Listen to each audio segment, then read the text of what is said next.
नमस्कार प्यारे साथियों। आज मैं आपको एक ऐसी शख्सियत से मिलाने वाला हूं जिन्होंने रीट 2022 में बेहद उच्च रैंक से सिलेक्शन लिया और इनके सिलेक्शन की स्टोरी बेहद मोटिवेशनल है। इन्होंने कठिन परिस्थितियों में रहते हुए भी एक सीट के ऊपर सुनिश्चित स्थान इन्होंने लिया है। तो ऐसी शख्सियत की मोटिवेशनल स्टोरी मैं आपको इन्हीं की जुबानी से बतवाने वाला हूं कि किस तरीके से इन्होंने कठिन परिस्थितियों में और विपरीत समय होते हुए भी इन्होंने सिलेक्शन लिया है। नमस्कार, मैं हूँ पुष्पा पटेल। मैं 2023 रीट से चयनित हूँ और मैं अभी उदयपुर में ही राजकीय सेवा में कार्यरत हूँ। आपको राजकीय सेवा में आने के बाद में कैसा लग रहा है? राजकीय सेवा में आने के बाद सर मुझे बहुत अच्छा लग रहा है और नौकरी नहीं थी, इतने दिन यूँ लग रहा था कि नौकरी है ही नहीं, पर अब नौकरी मिल गई, बहुत अच्छा लग रहा है। बहुत बढ़िया। तो एक जॉब में आने से पहले की सिचुएशन और बाद की समाज का, परिवार का किस तरीके से रिव्यू बदला है, परिवर्तन हुआ है उनमें? परिवर्तन तो हुआ है वैसे भी। मैंने रीट की तैयारी की थी, उस हिसाब से देखो तो मेरी फैमिली का सपोर्ट रहा मुझे और सबसे ज़्यादा सपोर्ट मेरे पतिदेव का रहा। बहुत बढ़िया। उसके बाद में आपने बड़े कठिन संघर्ष के बाद में भी आपने सिलेक्शन लिया। सिलेक्शन लेने में किस तरीके से आप सकारात्मक रहे और रिवीजन को आप लोग कितना महत्व देते हैं? मैंने लाइब्रेरी जॉइन की थी सर और लाइब्रेरी में जाने के बाद 2-3-4 घंटे मैं बैठती भी थी और घर पे भी आती थी, फैमिली को भी सँभालना था, गुड़िया स्कूल जाती थी, उसको भी सँभालती थी और सबसे ज़्यादा टाइम मैंने दिया सुबह में उठ के पढ़ाई की मैंने। जो भी रिवाइज़ करती थी वो सुबह मॉर्निंग में ही करती थी। कितने बजे उठते थे? 4 साढ़े 4 बजे मैं उठ के ही 4 रिवाइज़ साढ़े करती 4 थी। बजे रोज़ उठ के पढ़ लेते हैं, शुरू कर देते हैं। उसके बाद में फैमिली की ज़िम्मेदारी को भी आप 6 सँभालते साढ़े थे। 6 बजे तक मैं पढ़ती थी, उसके बाद घर का काम करती थी। उसके बाद मैं 10-11 बजे मैं 1-2 घंटे घर पे पढ़ के ही मैं लाइब्रेरी जाती थी। फिर वहाँ पे मैं लाइब्रेरी में जाने का ये था कि वहाँ वाईफ़ाई मिल जाता और थोड़े बहुत जो घर पे कवर नहीं होता था वो मैं लाइब्रेरी में यूट्यूब से पढ़ लेती थी। और रीट में फर्स्ट लैंग्वेज क्या थी आपकी? हिंदी। हिंदी को किस तरीके तैयार किया? क्या कैसे मजबूत किया आपने? हिंदी मैंने डॉक्टर के.आर. माहिया सर की बुक से ही पढ़ी थी। उनके जितने भी यूट्यूब वीडियो हैं, उनकी व्याकरण पूरी कंप्लीट है यूट्यूब वीडियो, अच्छा। तो मैंने वहीं से पढ़ा था।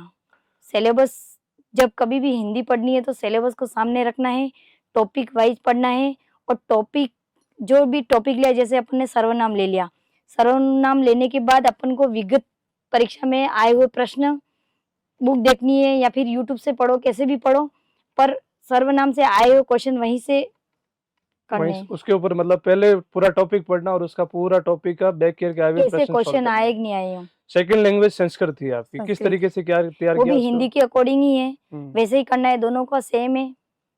हिंदी और संस्कृत मतलब ग्रामर और इसकी टीचिंग मेथड पैरेलल है आपकी। शिक्षा मनोविज्ञान को कैसे कवर किया, कैसे शिक्षा तैयार किया था आपने? मनोविज्ञान सर मैंने अवनी पब्लिकेशन धीर सिंह दाबई सर को मैं धन्यवाद देना चाहूँगी, उनकी बुक बहुत अच्छी है और 30 में से 28 क्वेश्चन मेरे सही हुए थे साइकोलॉजी में। साइकोलॉजी में और मुझे धीर सिंह दाबई सर की साइकोलॉजी बहुत अच्छी लगी और जहाँ तक साइकोलॉजी पढ़नी है तो टॉपिक वाइज़ जहाँ जिस टॉपिक से ज़्यादा क्वेश्चन पुट अप हो रहे हैं, उस टॉपिक पे ज़्यादा ध्यान देना है। जैसे विकास है, विकास में उनकी परिभाषा पे ध्यान देना है, क्वेश्चन कहाँ से उठ रहे हैं और किस टॉपिक के कितने-कितने अलग-अलग नाम है, वो सब ध्यान में रखने हैं बस। सब चीज़ों के ऊपर व्यवस्थित ध्यान देते हुए। फिर आपने हिंदी फर्स्ट आपकी लैंग्वेज हिंदी थी और आपका विषय भी हिंदी था। तो दोनों को एक साथ मजबूत कर लिया था, पहले से ही मजबूती तैयारी पहले थी। से ही व्याकरण मेरी ठीक थी। बहुत बढ़िया। उसके बाद में आपने थर्ड ग्रेड जो मेंस का पेपर हुआ था, 300 नंबर का होता है, 150 प्रश्न आते हैं।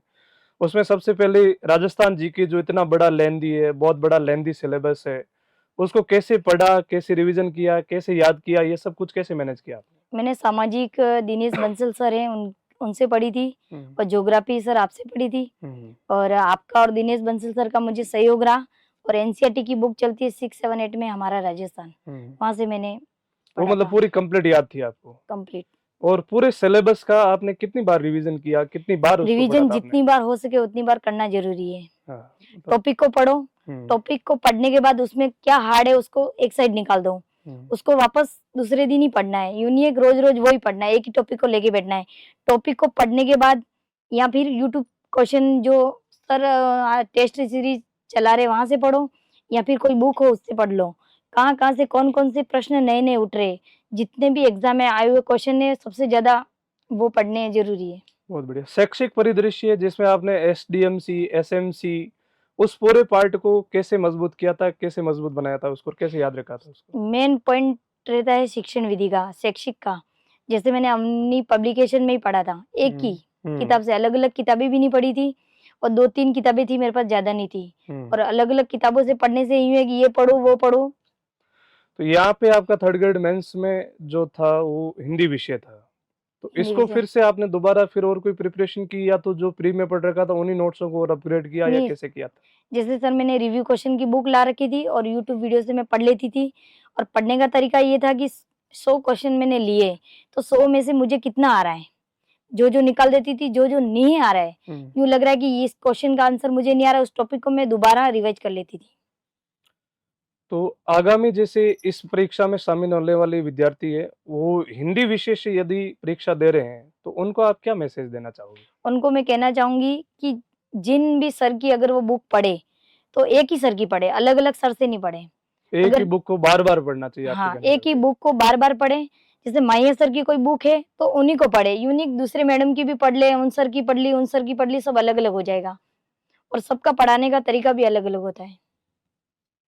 इसके साथ साथ में जैसे आपका जो जॉब में आने के बाद में परिवर्तन आया, और इस बार जो महिला को 50% जो आरक्षण मिला है, इससे महिलाओं को क्या फायदा होने वाला है, और आप आने वाली जो इस बार 2025 जनवरी में रीट आयोजित हो रही है, उसमें बच्चों को क्या मैसेज देंगे, और रिवीजन की क्या प्राथमिकता देते हैं? मैं बच्चों को ये कहना चाहूंगी, एक ही किताब से पढ़ें, बार बार रिवाइज करें।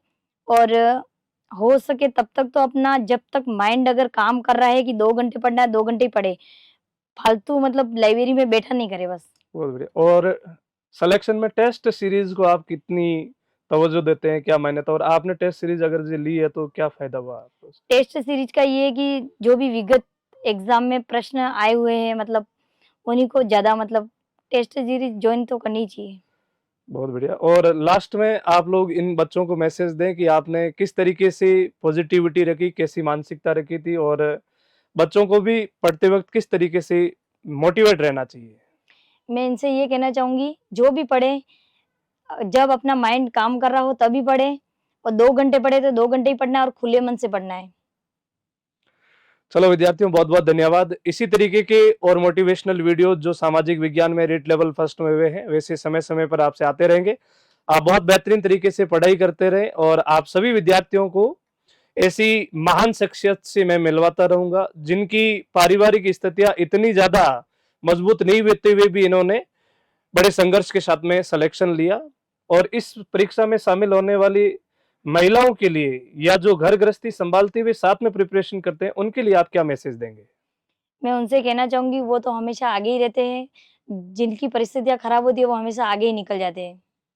कठिन परिस्थितियों में भी लोग आगे निकलते हैं, आपके कहने का मैसेज ये है। चलो, बहुत बहुत धन्यवाद आप सबको। धन्यवाद सर।